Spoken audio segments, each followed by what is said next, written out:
America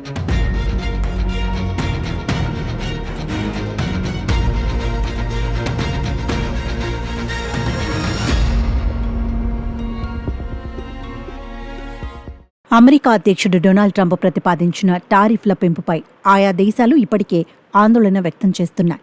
అయితే Trump నిర్ణయాలు అమెరికన్లకు కూడా కష్టాలను తెచ్చిపెడుతున్నాయి. ముఖ్యంగా కెనడాపై విధించే సుంకాలు సాఫ్ట్ ఫుడ్ దిగుమతిపై ప్రభావం చూపనున్నట్లు తెలుస్తోంది.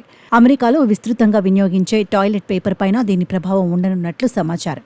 కెనడాతో పాటు ఇతర దేశాలపై ఏప్రిల్ 2 నుంచి అధ్యక్షుడు ట్రంప్ ప్రతీకార సుంకాలు విధించేందుకు ఇప్పటికే సిద్ధమయ్యారు. కెనడా కలపపై ప్రస్తుతం 14% సుంకాలు వసూలు చేస్తుండగా దీనిని 27% పెంచుతామని ట్రంప్ స్పష్టం చేస్తున్నారు.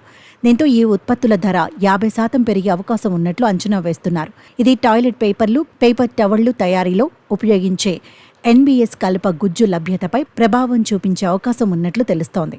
దీంతో ఆయా ఉత్పత్తుల కొరత ఏర్పడటం లేదంటే వాటి ధరలు విపరీతంగా పెరిగే అవకాశం ఉన్నట్లు పలు నివేదికలు వెల్లడించాయి. ప్రస్తుతం పేపర్ ఉత్పత్తుల కోసం అమెరికా పేపర్ మిల్లులన్నీ కెనడా కలపపైనే ఆధారపడ్డాయి.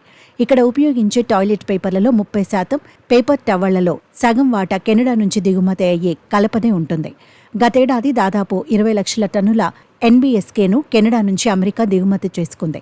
ఒకవేళ సుంకాలు పెంచితే సరఫరా గొలుసులో అంతరాయం ఏర్పడి ఆయా ఉత్పత్తుల లభ్యత, ధరలపై ప్రభావం పడనుందని సంబంధిత మార్కెట్ వర్గాలు అంచనా వేస్తున్నాయి. కాగా అమెరికా అధ్యక్షుడిగా రెండోసారి బాధ్యతలు చేపట్టిన డొనాల్డ్ ట్రంప్ ప్రపంచ దేశాలపై టారిఫ్ల మోత మోగిస్తున్నారు. తాజాగా వాహన దిగుమతులపై 25% సుంకం విధిస్తున్నట్లు ప్రకటించారు.